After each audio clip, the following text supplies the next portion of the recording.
आज मैं बात करूंगा हिंदुस्तान के उस पत्रकार के बारे में जो कहता तो है कि मैं हिंदुस्तानी हूं, लेकिन विदेश में रहता है और हिंदुस्तान के खिलाफ जहर उगलता है। इनको हमारा देश का लोकतंत्र दिखाई ही नहीं देता है। ये कहता है कि हिंदुस्तान का लोकतंत्र तो अब खतरे। आज मैं बात करूंगा उस फेक पत्रकार ध्रुव राठी के बारे में, जो कि एक्चुअल पत्रकार तो नहीं है, लेकिन ये हिंदुस्तान के खिलाफ जहर उगलने में कोई कसर नहीं छोड़ता है, क्योंकि उसको पता है कि कुछ लोग तो जरूर मुझे सपोर्ट करेंगे अगर मैं सरकार के खिलाफ बात करूंगा। तो इनका एक नया वीडियो आया है जिसमें इन्होंने नाम दिया है द डिक्टेटर्स। चलिए स्टडी करते हैं ऐसे फेक पत्रकार के बारे में। ये कहते हैं कि डिक्टेटरशिप कहती है। मैं कहता हूं Narendra Modi is actually very wonderful. एक आश्चर्यजनक डिक्टेटरशिप है, इसमें कोई शक। ये वही मोदी सरकार है जो कुछ वक्त के लिए, जब रसिया और यूक्रेन का युद्ध चल रहा होता है, तो 6 घंटे के लिए मेरे दोस्त दोनों देश इनके कहने पे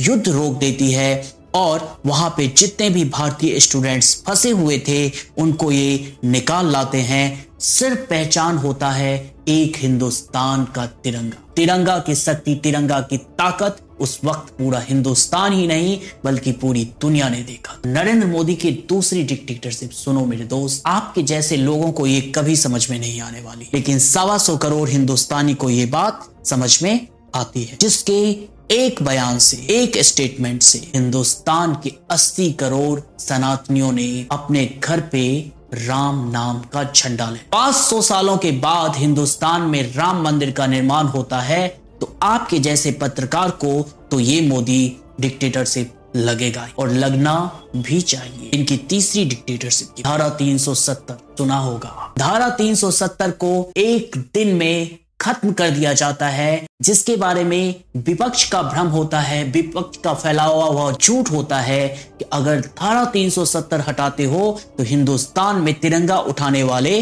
कोई नहीं होगा, खून की होलियां खेली जाएगी, सिर्फ खून और खून आपको दिखाई दे। इनकी तीसरी डिक्टेटरशिप के बारे में, ये वो डिक्टेटरशिप है जो हिंदुस्तान का पूरा करप्टेड पार्टी, पूरा भ्रष्टाचारी पार्टी, या यूं कहो जो एक दूसरे का शकल भी नहीं देखना चाहते, वो आज एक छत के नीचे आकर के चुनाव लड़। जो नेशनल पार्टी अपने आप को राष्ट्रीय पार्टी कहती है, जिसका कई बार भारत सरकार बन चुकी है और जो देश को 70 सालों तक रूल करती है, वही कांग्रेस आज हर पार्टी के साथ कॉम्प्रोमाइज करती है। और चाहे 2G घोटाला हो, 3G घोटाला हो, 4G घोटाला हो, घोटाला इनके नाम ऑलरेडी दर्ज। लेकिन ये बात आप नहीं करोगे, क्योंकि आपने तो अपना मन बना लिया है कि मुझे एक के खिलाफ बोलना है, एक गवर्नमेंट के खिलाफ बोलना है, भारत के बारे में बोलना है, भारत के लोकतंत्र के बारे में। ये वही डिक्टेटरशिप सरकार है जो आज हिंदुस्तान के आर्मी से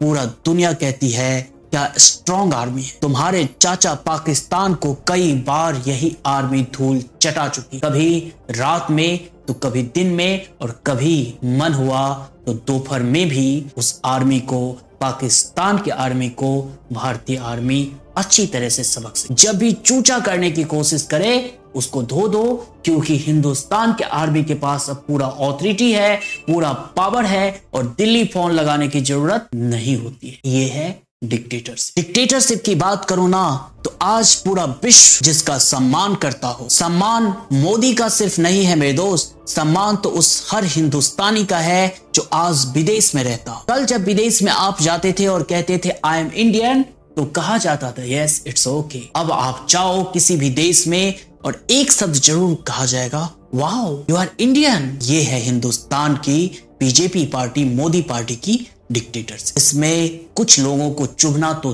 तय है, और आपके जैसे पत्रकार तो इसी से आपकी दुकान चलती है, तो बिल्कुल आप दुकान चलाइए, कोई फर्क नहीं पड़ता। मोदी की डिक्टेटरशिप की बात करूं ना तो कतर जैसे देश 7 भारतीयों को, 7 भारतीय नौसेना को फांसी की सजा सुनाने के बाद रातों रात रिहा कर देती है। ये है मोदी की डिक्टेटरशिप। जहां पे विपक्ष वाले चिल्ला रहे थे मोदी जी अब दिखाओ अपना जलवा, अब दिखाओ अपना पावर, और तुम्हारे जैसे पत्रकार चिल्ला रहे थे कि अब दिखाओ अपना डिक्टेटरशिप। आ गए ना वो सातों के। हिंदुस्तान का डंका फिर से बजाना, हिंदुस्तान में यही डिक्टेटरशिप 125 करोड़ हिंदुस्तानी चाहते। हिंदुस्तान में इसी तरह की डिक्टेटरशिप हिंदुस्तान की जनता चाहती। हिंदुस्तान में चोरों के लिए कोई जगह नहीं है, करप्टेड पर्सन के लिए कोई जगह नहीं है, भ्रष्टाचारी के लिए कोई जगह नहीं। हिंदुस्तान में जगह है ऑनेस्ट सरकार हो, ईमानदार सरकार हो,